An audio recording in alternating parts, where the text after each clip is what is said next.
सुदामा भैया है रे।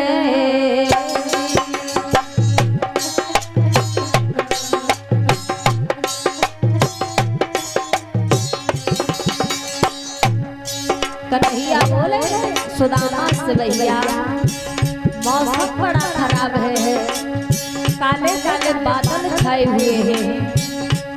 ए काले काले बदरा सुदामा भैया है रे।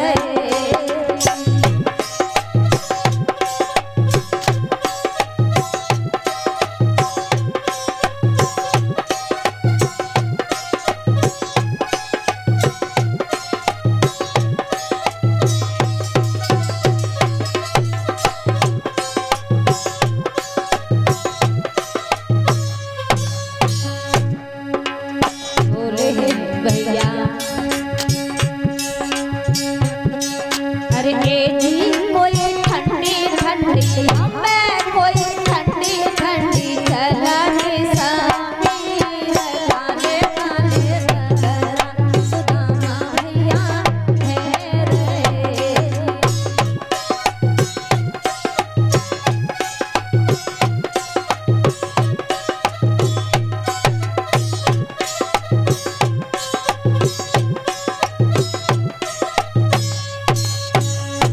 बोले कन्हैया अरे कौन दिसने से बदरा भैया है रे। कौन दिसने से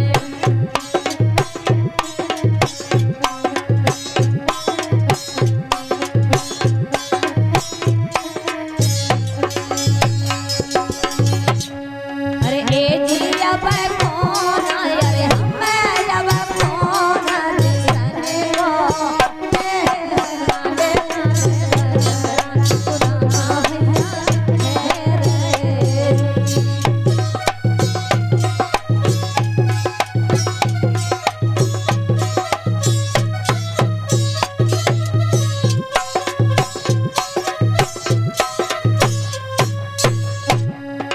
सुदामा बोले तुम्हें नहीं मालूम कौन के साथ से बात हुई रे। बोले हमें कैसे नहीं मालूम। सुदामा बोले सुनो अरे भोरा बरसा से बदरा भैया है रे। भोरा बरसा से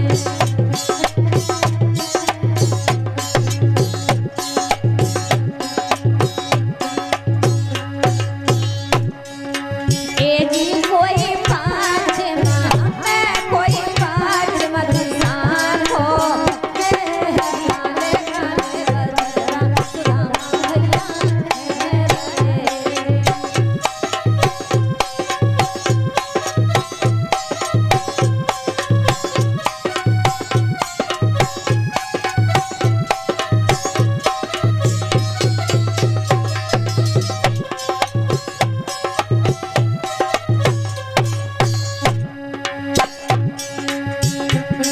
अरे काले काले बदरा सुदामा भैया है रे। ये जी कोई ठंडी ठंडी हमें कोई ठंडी ठंडी चला के सामी काले काले बदरा सुदामा भैया है रे। काले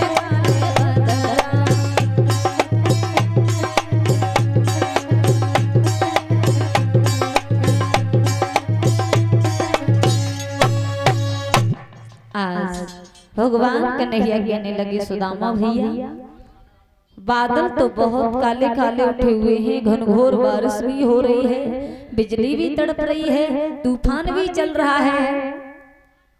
सुदामा भैया एक बात बताएं। बोले क्या? जो मैया ने जो चने दिए थे हमें बहुत तेज भूख लग रही है, वो चने हमें दे दीजिए। सुदामा जी ने मन में विचार किया है चना तो मैंने पहले ही खा लिया, मैं इसे कहां से दे दूं। आज सुदामा जी झूठ बोल गए, खुद अकेले चना खा गए और भगवान कन्हैया से झूठ बोल दिया। कन्हैया चना कितने थे? थोड़े से चने थे और जंगल में ईंधन काटते समय कहीं पोटली खुल करके गिर पड़े। मुझे भी भूख लगी है बहुत तेज। भगवान कन्हैया तो सब कुछ समझ गए, क्योंकि वो तो घट घट की जानने वाले हैं, हर प्राणी के मन में बसने वाले हैं। भगवान कन्हैया कहने लगे हैं, सुदामा जी आज तो तुम हमसे झूठ बोल गए, लेकिन खैर कोई बात नहीं है। आज भगवान कन्हैया से सुदामा ने मना कर दिया, मेरे पास कोई चने नहीं है। जंगल में पोटरी खुल गई और गिर पड़े। आज दोनों मित्र लकड़ी लेकर के और लौट आते हैं गुरुदेव के आश्रम में। जब मैया ने बुलाया है सुदामा को और कृष्ण को, तो कन्हैया से कहा है गुरुमाता ने, कन्हैया मुझे एक बात बताओ, सारी रात मुझे नींद नहीं आई, क्योंकि तूफान आया, घनघोर बारिश हो रही थी, काले काले बादल छाए हुए थे, बिजली भी तड़प रही थी। मुझे ये चिंता हो रही थी कहीं मेरे बच्चे लकड़ी लेने के लिए गए हैं, न जाने कैसी हालत में होंगे, कहीं कोई कष्ट तो नहीं हुआ। कन्हैया से कहा था गुरु मैया ने। कन्हैया कहने लगे, मैया कष्ट तो कुछ भी नहीं हुआ, लेकिन हमको भूख ने सता लिया। मैया ने कहा, लाला मैंने तो सुदामा को चने दिए थे खाने के लिए, लेकिन सुदामा ने तुमको नहीं दिए। भगवान कन्हैया कहने लगे हैं, मैया वो चने सुदामा ने मुझको नहीं दिए, अकेले ही चाल गए सुदामा चनों को, और जब मैंने उनसे पूछा तो उन्होंने मुझसे झूठ बोल दिया कि चने की पोटरी खुल करके जंगल में गिर पड़ी। आज गुरु मैया ने सुदामा को बुलाया, सुदामा से कहा है, सुदामा ये अच्छी बात नहीं है, अपने मित्र से तुमने इतना झूठ बोला कि गुर से कपट मित्र से चोरी, और के हुए निर्धन के हुए कोड़ी। आज बताया जाता है कि सुदामा जी को श्राप गुरुमाता ने दिया था कि तुमने अपने मित्र के साथ कपट किया है, छल किया है, जाओ तुम दरिद्र हो जाओ। एक प्रमाण तो ये मिलता है कि भगवान श्री कृष्ण ने श्राप दिया था, लेकिन भगवान भला क्यों श्राप देंगे? भगवान कन्हैया के तो सुदामा मित्र थे। और कुछ ये भी बताया जाता है, जो चने थे उन चनों में श्राप लगा हुआ था, इस कारण सुदामा गरीब हो गए थे। श्री सुखदेव जी समझाते हैं कि हे राजन परीक्षित, आज विद्या अध्ययन पूरा होने के बाद में भगवान कन्हैया तो अपनी द्वारका चले जाते हैं और सुदामा जी अपने घर चले आते हैं। धीरे धीरे समय व्यतीत होता चला गया है। उधर कंस की पत्नियां दोनों अस्ति और प्राप्ति अपने पिता जरासंध के पास में पहुंची हैं और रो रो करके सारा हाल कहा है, पिताजी उस नंद के छोरे ने, जरा से बालक ने हमारे पति को मार दिया है, अब हम किसके सहारे रहेंगे, क्या करेंगे। आज उसी समय जरासंध को गुस्सा आया और कहने लगा है अपनी बेटियों से,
छोरा काना नंद के छोरा काना को उसे मौत के घाट उतारो।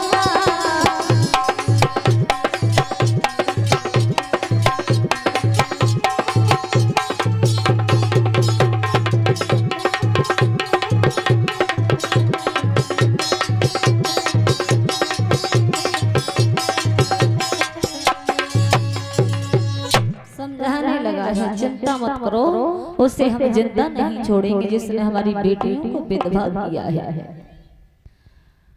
आज मेरे भगवत श्रोताओं,